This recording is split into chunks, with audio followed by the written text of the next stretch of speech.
మీకు తెలుసా sanitary pads వీటి గురించి అందరికీ తెలుసు, కానీ తెలుసుకోవాల్సింది చాలా ఉంది. ఒకప్పటి క్లాత్ దగ్గర నుంచి ఇప్పటి శానిటరీ ప్యాడ్స్ వరకు ఎన్నో మార్పులు వస్తున్నాయి. కాలానుగుణంగా మనం కూడా మారుతూ వస్తున్నాం, కానీ మారాల్సిందే. సంవత్సరానికి వీటి వాడకం ఎంతో తెలుసా? అసలు ఈ ప్యాడ్స్ భూమిలో కలవటానికి ఎంత సమయం పడుతుందో తెలుసా? మార్కెట్లో ఎన్నో బ్రాండ్లు అందుబాటులో ఉన్నప్పటికీ ఇంకా ఎన్నో అనుమానాలు, ఎన్నో సందేహాలు. అసలు ఈ ప్యాడ్స్ తయారీలో ఏం వాడతారు? మనం ఎలాంటి ప్యాడ్స్ను వాడాలి? ఈ విషయాలన్నింటికి సంబంధించి ఈరోజు మీకు తెలుసా కార్యక్రమంలో మనమందరం తెలుసుకునే ప్రయత్నం చేద్దాం.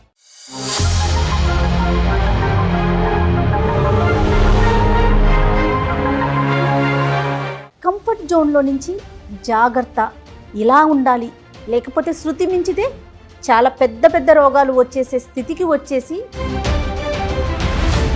వాళ్ళ బాడీని వాళ్ళు కేర్ తీసుకోరు. ఫస్ట్ పాయింట్, మిగతా అంతా చూసుకుంటారు, వరల్డ్ మొత్తాన్ని రూల్ చేయగలుగుతారు, కానీ వాళ్ళ బాడీ ఏంటి, వాళ్ళ పరిస్థితి ఏంటి అన్నది ఈ రోజు కూడా వాళ్ళు టైం ఇవ్వరు. ఏంటో మాట్లాడకూడని విషయంగా ఇంత మోడర్న్ కాలంలో 24లో ఉన్నాం మనము. ఇంత కంఫర్ట్ జోన్లోకి వచ్చాము. నాప్కిన్స్ దాటి ఇంకా ముందుకు వెళ్ళి మా చిన్నతనంలో కూడా ఉన్నాయి కేర్ ఫ్రీ లాంటివి, ఒక ప్రత్యేకమైన పేరు ఉన్నవి, కనిపించేవి. అప్పుడు అక్కడక్కడ వాడకం కూడా ఉండేది. అప్పుడు దీనికి ఇంత ఖరీదు పెట్టాలన్న ఊహలు కూడా చేసేవాళ్ళం. ఇప్పటికీ ఇలాంటి ఇష్యూ అంటే పీరియడ్స్ వల్ల వచ్చే ఇబ్బందుల్ని డిస్కస్ చేయడానికి కూడా ఇబ్బంది పడుతున్న వారిని చూస్తున్నారా? పీరియడ్స్ అనే కాదు, ఎనీ ఫీమేల్స్ వాళ్ళకు ఉన్న ప్రాబ్లమ్ని చెప్పుకోవడానికి ఇంట్లో వాళ్ళకి చెప్పరు, అటు డాక్టర్ దగ్గరికి తీసుకెళ్ళమని అడగరు, వాళ్ళకి వాళ్ళు రారు. ఒక ప్రోడక్ట్ వచ్చినప్పుడు దాని కాంప్లికేషన్స్ని అంత వైడ్ రేంజ్లో చూడడం కంటే దాని డూస్ అండ్ డోంట్స్ తెలుసుకొనేసి ఇన్నర్ పార్ట్స్ విషయంలో కూడా ఓసిడీని ఫాలో అవుతున్నారు. ఎక్కువ వాష్ చేస్తారు జయ. మజ్జిగ అలాంటి వాటితో కూడా డూస్ చేస్తారు జయ. ఏదైనా కూడా ఎక్కువ గంటలు దేన్నైనా మన శరీరానికి అంటించి ఉంచడం ఎప్పుడూ సేఫ్ కాదు. ఈ ఎపిసోడ్ని స్పాన్సర్ చేస్తున్న వారు మెడిసి హాస్పిటల్స్. నమస్తే రమ్మగారు. నమస్తే జయ. పీరియడ్స్ ప్రతి ఆడపిల్లకి ఈ పదం తెలుసు. చిన్న వయసు నుంచే పీరియడ్స్ మొదలైపోతూ ఉంటుంటే పిల్లలు దాన్ని హ్యాండిల్ చేయటం కానీ, దానికి పడే ఇబ్బందులు కానీ, కేర్ కానీ చాలా అవసరం అనిపించిందండి. చాలా వీడియోస్ మన ఇద్దరం మాట్లాడుకున్నాం, కానీ సైంటిఫిక్గా మాట్లాడితే ఇంకా బాగుంటుంది అనిపించింది రమ్మగారు నాకు. అందుకని ఈరోజు మనతో పాటుగా స్టూడియోలో senior gynaec oncologist doctor Sridevi గారిని ఇన్వైట్ చేశాను. నమస్తే శ్రీదేవి గారు. నమస్తే. నమస్తే. సీనియర్ డెర్మటాలజిస్ట్ డాక్టర్ వినోదిని గారు. నమస్తే వినోదిని గారు. ఎస్, ఒక్కసారి అంటే సైంటిఫిక్గా ఎలాంటి ఇబ్బందులు ఉంటాయి, ఎలాంటి ప్యాడ్స్ని వాడాలి, ముఖ్యంగా పిల్లలు ఎలాంటి జాగ్రత్తలు తీసుకోవాలి, ఈ అంశాల గురించి మనం ఒక్కసారి డిస్కస్ చేద్దామండి. రమ్మగారు, అసలు ఏం చేసేవారు ఇదివరకు రోజుల్లో? అంటే ఆ జనరేషన్లో ఇలాంటి ప్యాడ్స్ లేవు కదండి. అసలు అప్పుడు పద్ధతులు ఎలా ఉండేవి, ఎలా మెయింటైన్ చేసుకునేవారు? ఇది 10 సంవత్సరాల వయసు నుంచి 50 ఏళ్ళ దాకా, దాదాపుగా 40 సంవత్సరాల సుదీర్ఘ ప్రయాణం. పాతకాలంలో అయినా ఇప్పుడైనా కొంచెం అటు ఇటుగా ఇదే 40 ఇయర్స్ ఎవరికైనా తప్పదు కదా. అప్పుడంతా వస్త్రం క్లాత్ తోటే మేనేజ్ అయ్యేది. అయితే అప్పుడు కూడా ఏవో ఇన్ఫెక్షన్స్ వచ్చినాయని ఎవరో ఒకళ్ళకి రేర్గా ఎవరో ఒకళ్ళు, క్రమంగా అవకాశాలు పెరిగినాయి కదా, టెక్నాలజీ పెరిగింది, అవసరాలని బట్టి రకరకాల ఉత్పత్తులు వచ్చినాయి. మా చిన్నతనంలో కూడా ఉన్నాయి కేర్ ఫ్రీ లాంటివి, ఒక ప్రత్యేకమైన పేరు ఉన్నవి, కనిపించేవి. అప్పుడు అక్కడక్కడ వాడకం కూడా ఉండేది. అప్పుడు దీనికి ఇంత ఖరీదు పెట్టాలన్న ఊహలు కూడా చేసేవాళ్ళం. దానివల్ల ఏమవుతుంది అనేది ఆనాడు ఆలోచన ఉండేది కాదు. అవకాశం దొరికిందని వాడుకునేవాళ్ళం. ఈ వాడకాల్లో ఏంటంటే అప్పుడప్పుడు శానిటరీ నాప్కిన్స్ వాడకం వల్ల వస్తున్న ఇబ్బందులు అనేది ఒక కాలం లాగా అక్కడక్కడ చదువుతుంది. అంటే ఎట్లా అయిపోయిందంటే రమ్మగారు, కంఫర్ట్ జోన్లో నుంచి ఎలాంటి జాగ్రత్తలు తీసుకోవాలి అనే సిచ్యువేషన్కి వచ్చేసింది. నాపీ ర్యాష్ రాదు చిన్నపిల్లలకి, అలాగే వీటి వల్ల కూడా వస్తాయి. కానీ డాక్టర్ల దగ్గరికి వెళ్ళకుండా అలాగే చస్తూ బతుకుతూ ఇప్పటికీ చాలా మందే ఉంటున్నారు. అంటే ఇవి వాడడం వల్ల ఏ రకమైన సైడ్ ఎఫెక్ట్స్ వస్తాయని కానీ అది ప్రపంచానికి పెద్దగా తెలియనివ్వకుండా దీన్ని ఎలాగో పీరియడ్ అనేది ఒక దాచేలాంటి విషయమే. దాన్ని ఓపెన్గా మనం ఇవాళ కూర్చుని మాట్లాడతాం కానీ ఎప్పటికప్పుడు ఆలోచిస్తాం ఇది మాట్లాడాలా వద్దా, ఇది అసలు డిస్కస్ చేయకూడని మ్యాటర్ అనిపిస్తుంది. గోప్యంగా ఉంచుకునే విషయం కదా. చాలామంది వీటి వల్ల సమస్యలు వచ్చినా చెప్పరు. ఏదైనా పెద్దవాళ్ళ దగ్గర 2-3 దగ్గర మాట్లాడితే డాక్టర్ దగ్గరికి వెళ్ళండి అని ఎంకరేజ్ చేసి గైనకాలజిస్ట్ దగ్గరికి వెళ్ళడానికి ఈ విషయంగా సిగ్గుపడే వాళ్ళు ఇప్పటికీ ఉన్నారు. అవునండి. శ్రీదేవి గారితో మాట్లాడదాం. ఏం శ్రీదేవి గారు, అంటే ఇప్పుడు రమ్మగారు అంటున్నట్లుగా ఇప్పటికీ ఇలాంటి ఇష్యూ, అంటే పీరియడ్స్ వల్ల వచ్చే ఇబ్బందుల్ని డిస్కస్ చేయడానికి కూడా ఇబ్బంది పడుతున్న వారిని చూస్తున్నారా? డెఫినెట్లీ చూస్తున్నామండి. ఓన్లీ పీరియడ్స్ అనే కాదు, ఎనీ ఫీమేల్స్ వాళ్ళకున్న ప్రాబ్లమ్ని చెప్పుకోవడానికి ఇంట్లో వాళ్ళకి చెప్పరు, అటు డాక్టర్ దగ్గరికి తీసుకెళ్ళమని అడగరు, వాళ్ళు రారు. ఫ్యామిలీ మెంబర్స్తో కూడా డిస్కస్ చేయరు. తల్లికి కానీ నెక్స్ట్ అంత షై ఇది అట్మాస్ఫియర్. ఇంకొకటి వాళ్ళకి ఎడ్యుకేషన్ ఈ పరంగా లేదు. వీళ్ళకి ఈ రకమైన ఎడ్యుకేషన్ లేకపోయినా ఎడ్యుకేటెడ్ లేడీస్ కూడా వీటిని డిస్కస్ అవును, బాగా ఎందుకు చదువుకున్న అంటే వాళ్ళు, ఉద్యోగస్తులు కూడా వాళ్ళకి టైం లేక కాదు, వాళ్ళ మైండ్ దాని మీద పెట్టక వాళ్ళ బాడీని వాళ్ళు కేర్ తీసుకోరు. First point. మిగతా అంతా చూసుకుంటారు, వరల్డ్ మొత్తాన్ని రూల్ చేయగలుగుతారు, కానీ వాళ్ళ బాడీ ఏంటి, వాళ్ళ పరిస్థితి ఏంటి అన్నది ఈ రోజు కూడా వాళ్ళు టైం ఇవ్వరు. కంఫర్ట్ జోన్లో నుంచి జాగ్రత్త, ఇలా ఉండాలి, లేకపోతే శృతి మించితే చాలా పెద్ద పెద్ద రోగాలు వచ్చేసే స్థితికి వచ్చేసి అసలు ఎలాంటి కేర్ తీసుకోవాలనే పరిస్థితికి వచ్చేసాం కదా. ఏంటంటే ఇది మేడం గారు చెప్పినట్లు ఈ ప్యాడ్స్ అనేవి వీళ్ళ జనరేషన్ కాదు, ఇంకా ముందు నుంచి ఉన్నాయి. 1888లోనే జాన్సన్ అండ్ జాన్సన్ కంపెనీ వాళ్ళు రీసెర్చ్ చేశారు. ఓకే, అప్పటి నుంచి కూడా వాళ్ళు కొన్ని 1888. ఓకే. సో అప్పటి నుంచి అది ఇట్లా డెవలప్ అవ్వుకుంటూ దాంట్లో అంటే కంఫర్ట్ దాని మీద ఎక్కువ ఇది చేశారు. మీరు అన్నట్లు కంఫర్ట్ ఎంత ఎక్కువ అబ్జర్వ్ చేసుకోగలుగుతుంది, అండ్ అల్ట్రా థిన్ అని ఇవాళ చాలా రకాలు వచ్చేసినాయి, అవుతూ వచ్చినాయి. కానీ అందులో వాడే కెమికల్ వల్ల, అందులో వాడే మెటీరియల్ వల్ల సైడ్ ఎఫెక్ట్స్ ఏమైనా ఉంటాయా అన్నది ఒక లిమిటెడ్గానే చూసుకుంటూ వచ్చారు. ఇంకా నెక్స్ట్ బెటర్మెంట్ ఏంటి అని మనం చూసుకుంటూ పోతుంటే మనం అది బయట డిస్పోజబుల్ ఎలాగా, ఓకే, డిస్పోజ్ చేయటం ఎలాగా, డిస్పోజ్ చేసింది అది ఎప్పటికీ డిగ్రేడ్ అవుతుంది. అది కూడా మనకి ఎకో సిస్టమ్ కూడా ఇంపార్టెంట్. ఎకో సిస్టమే ఇంపార్టెంట్, అదే కదా కావాలి. ఏమి అడ్వర్టైజ్మెంట్ చేస్తారంటే క్లాత్ వాడతారు, అది మంచిది కాదు, ఇది చాలా మంచిది అంటే క్లాత్ కంటే ఇది బెటర్గా ఉండటానికి ఇది ఏముంది ఇందులో అనేది అయితే మనకు తెలీదు. అబ్జార్ప్షన్, తడి లేకుండా ఉండటం అనేది. అలా అని కూడా కాదు మేడం. అంటే క్లాత్లో ఏంటి అంటే పూర్వకాలంలో వాడిన క్లాతే వాడుకుంటూ దానికి ఈ లిమిట్ తర్వాత తీసేయాలి అన్నది లేకుండా అదే వాడుతూ దాంట్లో బ్యాక్టీరియల్ గ్రోత్ ఇవన్నీ కూడా.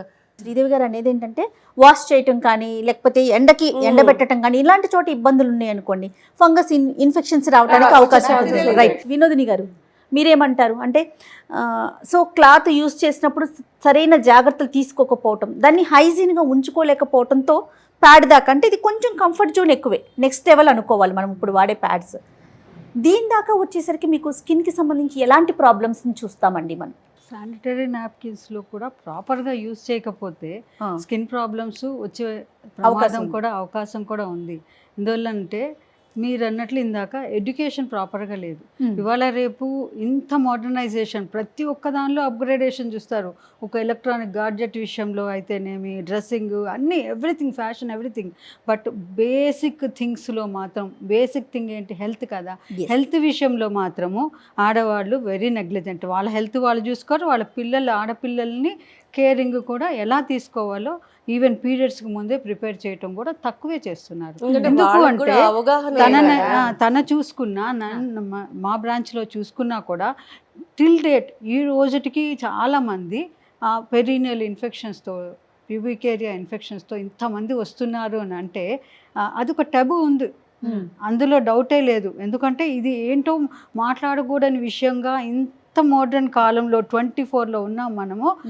ఇంత కంఫర్ట్ జోన్లోకి వచ్చాము. నాప్కిన్స్ దాటి ఇంకా ముందుకు వెళ్ళి ఈ డిస్కులు వచ్చున్నాయి, అదే. తర్వాత menstrual cups, cups menstrual వచ్చున్నాయి. cups. ఈ కాలానికి కూడా ఇంకా Tampons కూడా కాంప్లికేషన్స్ తో వచ్చినాయి. వస్తున్నాయంటే ఇంకా ఎలాంటి ఎడ్యుకేషన్ లో ఉన్నారు వీళ్ళు Lack of అనేది అర్థం education ఏ చేసుకోవచ్చు. కదా. అదే అర్థం చేసుకోవచ్చు. ఎలా వస్తుంటాయంటే దీనికి ప్రాపర్ హైజీన్ మెయింటైన్ చేయాలి, దాన్ని రిపీటెడ్గా చేంజ్ చేస్తూ ఉండాలి, హ్యూమిడిటీ ఎక్కువ ఉంటుంది, కొంతమందికి ఓవర్ బ్లీడింగ్ ఎక్కువ ఉంటుంది.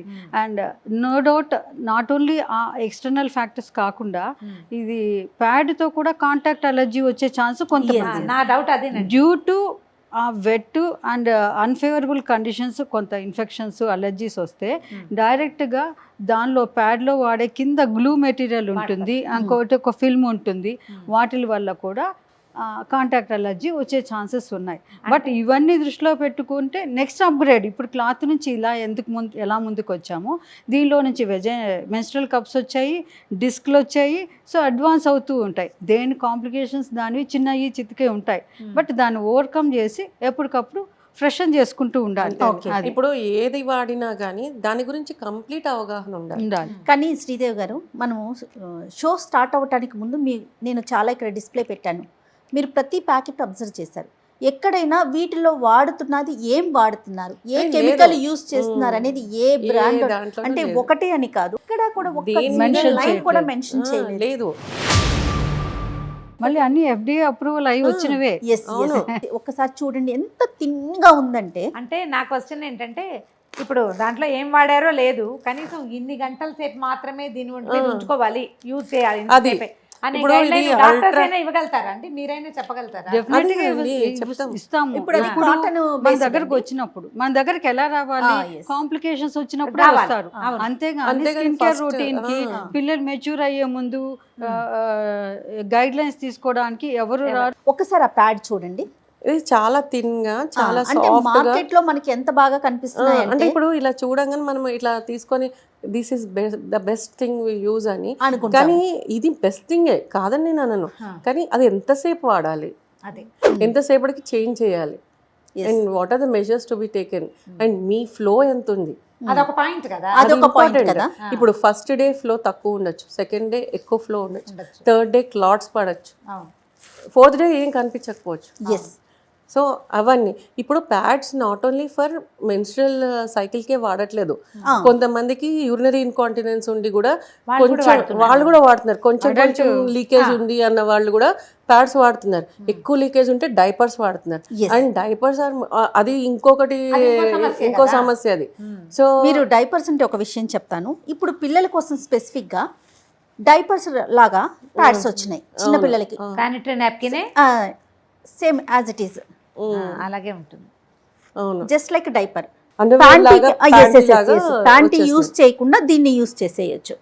కానీ దీని థిక్నెస్ కానీ ఇది ఒక్కసారి చూడండి మ్యామ్, అంటే ఇది ఎంత క్వాలిటీ ఉందనేది తెలీదు, కానీ చిన్న పిల్లలు అనేసరికి ఏం ఆలోచిస్తాము, వాళ్ళకి వీలుగా ఉండాలి, వీలుగా ఉంటుంది. యూరినరీ ట్రాక్ట్ ఇన్ఫెక్షన్స్ బాగా వస్తున్నాయి. ఇప్పుడు టంపోన్స్ కూడా వాడుతున్నారు కదండి, మెన్స్ట్రల్ కప్స్, టంపోన్స్ ఇవన్నీ. సో అవన్నీ వాడేటప్పుడు దాని గురించి కంప్లీట్గా డాక్టర్ దగ్గర తెలుసుకొని వాడితే బెటర్.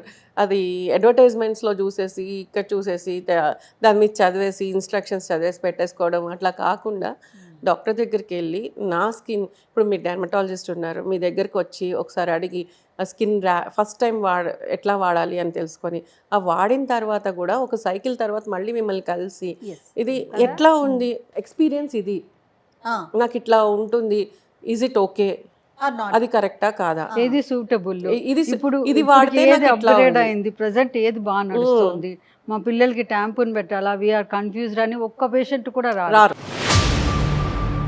ఇప్పుడు యాంటీనేటల్కి ఎలా అయితే వస్తారో అలాగా బిఫోర్ ప్యూబర్టీ ఎవరైనా గైనకాలజిస్ట్ని కానీ డెర్మట్ని కానీ కన్సల్ట్ చేయాలి, దాని గురించి అవగాహన. ఎందుకంటే మదర్లు యూజ్ చేసే టైంకి ఇప్పటికి ఒక జనరేషన్ గ్యాప్ వచ్చేసింది కదా. ఇంకొకటి ఏంటి అంటే, ఇప్పుడు గైనకాలజిస్ట్ దగ్గరికి వచ్చినప్పుడు మేమేం చెప్తాము, ఈ వాడితే సేఫ్ అమ్మ, ఈ వాడితే ఇట్లాగా, ఇట్లా వాడాలి, ఇంతసేపు వాడాలి, ఇంతసేపటికి చేంజ్ చేయాలి, నువ్వు ఈ ఎక్స్పీరియన్స్ అవుతే దానికి ఇది చేయాలి అని చెప్తాం. అదే కనుక ర్యాషెస్ కానీ స్కిన్ చేంజెస్ కానీ కనపడితే, ఇచ్చింగ్ కనపడితే, అట్లా కనపడితే మీ దగ్గరకు వచ్చి డెర్మటాలజిస్ట్ని కన్సల్ట్ చేస్తానిలో తప్పులేదు. అది తెలుసుకుంటే బెటర్ లైఫ్ ఉంటుంది, బెటర్ హైజీన్ ఉంటుంది, హెల్దీ లైఫ్ స్టైల్ ఉంటుంది కదా, ఇట్లా చేసుకుంటూ and at the same time tampon miss అయ్యింది అని కూడా వస్తారు కొంతమంది. వెళ్ళిపోతాయా లోపలికి? అది పడిపోయినా వాళ్ళకి తెలియదు, ఒక్కోసారి తీసేయటం తీసేయడం మర్చిపోతారు. తీసేస్తాం మర్చిపోయినప్పుడు ఈ టాక్సిక్ షాక్ సిండ్రోమ్ అనేది ఒకటి వస్తుంది, ఎస్టాబ్లిష్. ఎలాంటి ప్రాబ్లం వస్తుందండి? మొత్తం అక్కడంతా పస్చులర్ లీజన్స్ అన్నీ వచ్చేస్తాయి. నెక్స్ట్ ఆర్గాన్ బై ఆర్గాన్ అన్నీ ఇన్ఫెక్ట్ అవుతాయి. అది షాక్లోకి వెళ్ళిపోతారు. ఒక ప్రోడక్ట్ వచ్చినప్పుడు దాని కాంప్లికేషన్స్ని అంత వైడ్ రేంజ్లో చూడడం కంటే దాని డూస్ అండ్ డోంట్స్ తెలుసుకొనేసి ప్రాపర్గా యూస్, నా ఒపీనియన్ చెప్తున్నాను, ఈ పాయింట్కి వచ్చింది కాబట్టి. ఈ శానిటరీ నాప్కిన్స్ అనే విషయం మీద ఏకంగా ఒక సినిమానే తీశారు. శ్రీదేవి గారు, నేను ఒకటి విన్నానండి, వీటి వల్ల క్యాన్సర్స్ కూడా వచ్చే అవకాశం ఉందండి. అది అంటే ఎంతవరకు ఇప్పుడు correct అండి? ఒకటండి, మన సృష్టి అనేది చాలా బ్యూటిఫుల్ థింగ్. అది మన బాడీలో కొన్ని న్యాచురల్ ఫ్లోరా ఉంటుంది, వెజైనల్ ఫ్లోరా అనేది, అది ఫైట్ చేస్తుంది ఎనీ బయట నుంచి వచ్చే ప్రతి దానితో ఫైట్ చేస్తుంది కదా మేడం. డిఫెన్స్ ఉంటుంది, సెల్ఫ్ డిఫెన్స్ ఉంటుంది మనకి ఒకటి. కానీ వీళ్ళు యూజ్ చేసే డిటర్జెంట్స్ ఒకటి, మేము చాలా క్లీన్ గా ఉంటామని చెప్పేసి ఈ మధ్య కాలంలో ఈ కరోనా తర్వాత భయంకరంగా ఎస్టాబ్లిష్ అయింది. నేను ఒక విషయం చెప్తాను. పాత రోజుల్లో వెజనల్ డూస్ చేయించేవాళ్ళు డెలివరీస్ తర్వాత. అయితే ఈ కొంతమంది ఒక రకమైన ఉద్రేకానికి లోనవుతారు. మజ్జిగ అలాంటి వాటితో కూడా డూస్ చేస్తారు. కాదు, నేను విన్నాను ఏంటంటే చాలా మంది పేషెంట్స్ వచ్చి చెప్తారు లెమన్ వాటర్ తోట, లెమన్ వాటర్, మజ్జిగ, వేప నీళ్లు, అంటే దాంతో డెటాల్ వాటర్, కెమికల్ డెటాల్ తో కూడా కడుక్కుంటాం. అవన్నీ అంత హార్ష్ సబ్స్టెన్సెస్ కదా, సో న్యాచురల్ ఫ్లోరా అంతా అయిపోయి డ్రైనెస్ వచ్చి అక్కడ pH బ్యాలెన్స్ పోతుంది. అయితే ఈ ప్యాడ్స్ ఎక్కువసేపు ఉంచుకోవటం లేకపోతే హైజీన్ మెయింటైన్ చేయకపోవడంతో దానికి పిల్లలు కలగలేకపోవటానికి ఏమన్నా లింక్ ఉంటుందా? PID అంటారు, పెల్విక్ ఇన్ఫ్లమేటరీ డిసీజ్. ఈ PIDs, ఎండోమెట్రియోసిస్ ఇవన్నీ కూడా కారణాలు అవుతాయి. మెన్స్ట్రల్ బ్లడ్ రెట్రోగ్రేడ్గా వెళ్ళి కూడా మనకి ఎండోమెట్రియోసిస్ వచ్చే థియరీ ఉంది. ఇప్పుడు ఇంకొకటి క్లాత్స్ కూడా వస్తున్నాయి అన్నారు, కొత్తగా వచ్చింది కాబట్టి కొన్ని కంపెనీసే వచ్చుంటాయి. ఈ కొన్ని రోజుల తర్వాత చాలా కంపెనీస్ వస్తాయి. వచ్చిన ప్రోడక్ట్ వైపు వెళ్తే దాన్ని ఎట్లా యూజ్ చేయాలి ఏంటి అన్నది కూడా తెలుసుకుంటే, ఏది కూడా తెలుసుకోకుండా చేయకూడదు. ఇందాక అన్నట్టుగా కాంటాక్ట్ డెర్మటైటిస్ కూడా వచ్చే ఛాన్స్ ఉంది కనుక నెక్స్ట్ అడ్వాన్స్డ్ వాళ్ళకి ఏంటి ఒక రెమెడీ చెప్పాలి కదా. ఇప్పుడు అడ్వాన్స్డ్గా menstrual cups are coming up. ఆ మెన్స్ట్రల్ కప్స్ యూసేజ్ దాంతో కూడా మీరు అన్నారే ఇందాక ఇన్సర్షన్ దగ్గర నుంచి దాని యూసేజ్ రాక అది మొత్తం ఎక్స్కోరియేషన్ అయిపోయి స్కిన్ అదంతా మెయింటెనెన్స్ లేక. గూగుల్ జనరేషన్లో ఏదైనా పాసిబుల్, ఎవరికైనా పాసిబుల్. ఎందుకంటే రిమోట్ ఏరియాలో ఉండే ఒక ఇల్లిటరేట్ విమెన్ కూడా గూగుల్ బాగా సోషల్ మీడియాని ఫాలో అవుతున్న రోజుల్లో ఒక చిన్న ఈ ప్రోడక్ట్ని యూసేజ్ అనేది వాళ్ళకి పెద్ద మ్యాటర్ కాదు. క్లీనినెస్ మ్యాటర్స్ ఇక్కడ. క్లెన్సింగ్ ప్రాపర్గా చేసుకొని ఈ బయోడిగ్రేడబుల్ కాకపోవచ్చు కానీ ఇది సింథటిక్ సిలికాన్తో ప్రిపేర్ అవుతుంది, లేటెక్స్తో ప్రిపేర్ అవుతుంది కనుక రీయూజబుల్ కూడా. చెప్పాలంటే ఈ క్లాత్ కంటే కూడా ఈ ఆర్గానిక్ వాటి కంటే కూడా చాలా కంఫర్ట్. ఇవన్నీ టాంపూన్స్ లాగా మర్చిపోయే ప్రసక్తి ఉండదు. దాన్ని ఎలా ఫోల్డ్ చేసి ఎట్లా పెట్టాలి అన్నది కంఫర్ట్ ఒకటే కాదండి, దీనివల్ల కాంప్లికేషన్స్ ఏమి రావు అని అనిపిస్తుందా? అంటే నేనేమంటానంటే అది క్లాత్ అయినా కానీ, నెక్స్ట్ వచ్చిన శానిటరీ నాప్కిన్ కానీ, తర్వాత వచ్చిన మెన్స్ట్రల్ కప్స్, డిస్క్ ఏవైతే ఉన్నాయి ఏవైనా సరే యూసేజ్ అనేది ఇంపార్టెంట్. ఇది చాలా సెన్సిటివ్ ఏరియా. దీన్ని ఎంత ఇంపార్టెంట్ పార్టో అంత నెగ్లిజెంట్ పార్ట్. అదే చాలా మందికి ఈ పార్ట్ విలువ తెలుసు, ఈ పార్ట్ విలువ తెలుసు. But at the same time ఎంత నెగ్లెక్ట్ చేసే పార్ట్ అంటే, పాపం కొంతమంది హెల్ప్లెస్ ఉమెన్ ఉంటారు. వాళ్ళు చాలా మంది ఈ రోజు కూడా హెల్ప్లెస్గా హస్బెండ్ మీద డిపెండెంట్ ఉండే వాళ్ళు ఉన్నారు కదా, మీకు తెలిసిన విషయం కదా. వాళ్ళైతేను వీళ్ళని పట్టించుకోరు. వీళ్ళు నీ హెల్ప్లెస్గా ఎప్పుడు సిచ్యువేషన్ వస్తే అప్పుడే డాక్టర్ని కన్సల్ట్. ఆ పర్సంటేజ్ కొంచెం తక్కువ కాబట్టి దాన్ని మాట్లాడడం ఇది అవకాశం కాదు. కాకపోతే ఎవరికైతే అందరికీ అవకాశం ఉండి ఈ ప్రజెంట్ జనరేషన్ ఇప్పుడు ఫ్యూచర్ పిల్లర్స్ ఎవరైతే ఉన్నారో ఆ పిల్లలందరికీ కూడా దీని గురించి ఎడ్యుకేషన్ అనేది చాలా ఇంపార్టెంట్. స్కూల్ లెవెల్ నుంచి. సో కాంప్లికేషన్స్ క్లాత్కి ఉంది, నాప్కిన్కి ఉన్నాయి, టాంపూన్స్కి ఉన్నాయి, అండ్ కప్స్కి ఉన్నాయి. బట్ అటని వాడకుండా ఉంటామా? లేదు. దేనికి ఏది ఎవరికి సూటబుల్లో వాళ్ళు ఆ గురువులో ఫిక్స్ అయ్యి దాన్ని కంటిన్యూ చేసుకోవచ్చు. అంతేగాని ఒక కాంప్లికేషన్ వచ్చిందని బ్యాక్ వెళ్ళిపోలేం కదా మనం. వెళ్ళిపోలేం. అది నేను అనేది. అంటే ఇంకొకటి అండి, గవర్నమెంట్ కూడా ఒక రూల్ పెట్టాలి ఏంటంటే ప్రతి స్కూల్లో ఒక గైనకాలజిస్ట్ ఆర్ డెర్మటాలజిస్ట్ ఉండాలి. కనీసం నేను ఎప్పుడు బాధపడేది వాష్రూమ్స్, టాయిలెట్స్ ప్రాపర్గా ఉండటం అనేది Correct. అన్నిటికంటే ఫోర్మోస్ట్ థింగ్. అంటే మనకు yes. టెక్నాలజీ కంటే ముందు ఈ పిల్లలు ఎందుకు ఆపుకుంటున్నారు వెళ్లకుండా చేంజ్ చేసుకోకుండా అంటే అది టాయిలెట్ టాయిలెట్స్ లేకపోవటం. నేను ఒక డాక్టర్ ఎందుకు అంటున్నాను అంటే పిల్లలకి ఆ షైనెస్ అప్పటి నుంచి పోతుంది. కొన్ని స్కూల్స్ని రిక్వెస్ట్ చేసి నేను వెళ్ళిన రోజులు ఉన్నాయి. అండ్ ఆర్ఫనేజెస్ అది వెళ్ళి తీసుకొని చెప్పి చేసిన రోజులు, వాళ్ళతో కూర్చుని పిల్లలతో వాళ్ళతో ఆడుతున్నట్లు ఆడి మాట్లాడి వాళ్ళకి ఇంట్రెస్ట్ క్రియేట్ చేసి నెక్స్ట్ టైం నేను వచ్చేసరికి వాళ్ళు ఎదురు చూస్తుండేది అట్లా చేసుకుని చేసిన రోజులు. మీరేం చెప్తారు రమ్మగారు? ఇప్పుడు వినోదిని గారు ఒక వ్యాలిడ్ పాయింట్ చెప్పారు. ఏదైనా టాయిలెట్స్ మూలాల దగ్గర నుంచి కూడా మనం స్టార్ట్ మార్చుకోవాలి. చేస్తే మనం ఎప్పుడు చెప్పే పాయింట్ అది, బేసిక్ థింగ్స్ ని వదిలిపెట్టకూడదు. ఒకవేళ క్లాత్ వాడినా లేదా నాప్కిన్స్ వాడినా, ట్యాంపూన్స్, ఇప్పుడు అవకాశాలు వచ్చినాయి కాబట్టి మెన్స్ట్రువల్ కప్స్, ఏదైనా కూడా ఎక్కువ గంటలు దేన్నైనా మన శరీరానికి అంటించి ఉంచడం ఎప్పుడూ సేఫ్ కాదు. పాత రోజుల్లో కూడా మార్చుకునే and at the same time panties okay panties కూడా టైం టు టైం మార్చుకోవాలి. మార్చుకోవాలి. అండ్ అవి కూడా టైట్ గార్మెంట్స్ ఉండకూడదు. అండ్ కాటన్వి ఎక్కువగా ఉంటే బెటర్. మంచిది. ఇప్పుడు కొంచెం కమర్షియల్గా ఉండేవి అట్లా వాడతారు, కానీ వాటిల్లో ఎంత ఏరేట్ అవుతుంది, ఎంత బ్రీదబుల్ థింగ్స్ ఉంటుంది, అది చాలా ఇంపార్టెంట్. నాప్కిన్స్ గురించి మాట్లాడదామని అంటే ఏముంటుంది, నాప్కిన్స్ ఇది ఇప్పుడు వచ్చిన ప్రోడక్ట్ కాదు కదా అని అనిపించింది. కానీ నాకు డే టు డే ప్రాక్టీస్లో ఇన్ని కాంప్లికేషన్స్తో వస్తున్నారు కాబట్టి ఓపెన్గా ఇది ఒక డిస్కస్ చేస్తే అట్లీస్ట్ కొంతమంది పీపుల్ కన్నా మనము ఎడ్యుకేట్ చేసిన వాళ్ళు అవుతామని అంటే అనిపించింది. ఇప్పుడు పీరియడ్ హెల్త్ కావాలి ఉంటేనే జనరల్ హెల్త్ బాగుంటుంది కాబట్టి వచ్చే కాంప్లికేషన్సే కాదు, జనరల్గా ఏమన్నా కాంప్లికేషన్స్ ఆ వెజైనల్ ఏరియాలో వచ్చే కాంప్లికేషన్స్ ప్రజలకు కొంచెం వెళ్తాయి విమెన్కి అని ఒక చిన్న ఆశగా అనిపించింది నాకు. హైడ్రేషన్ బాగుండాలి, హైజీన్ బాగుండాలి, యూసేజ్ బాగుండాలి, తెలిసి యూరినరీ రిటెన్షన్ ఉండకూడదు. ఈ 4 మీద డిపెండ్ అయి ఉంటే ఏబిసి అంటారు. ఏ అంటే ఎయిర్ బ్యారియర్, కొంచెం ఆ ఏరియానంతా బ్యారియర్ చేసి కొంచెం పెట్రోలియం జెల్, సి ఈ క్లీన్లీనెస్, ఇవన్నీ కనుక మెయింటైన్ చేస్తే ఎవరైనా సిస్టమ్ని ప్రాపర్గా మెయింటైన్ చేయాలి. రైట్ అండి. Thank you so much Sridevi గారు అండ్ వినోదిని గారు. థ్యాంక్ యూ సో మచ్ రమ్మ గారు. నమస్తే. నమస్తే. ఇది ఈ వారం మీకు తెలుసా. మరో ఇంట్రెస్టింగ్ టాపిక్తో మళ్ళీ కలుద్దాం. నమస్తే. అత్యాధునికమైన టెక్నాలజీతో ఫెర్టిలిటీ ట్రీట్మెంట్ అందిస్తోంది మెడిసి IVF.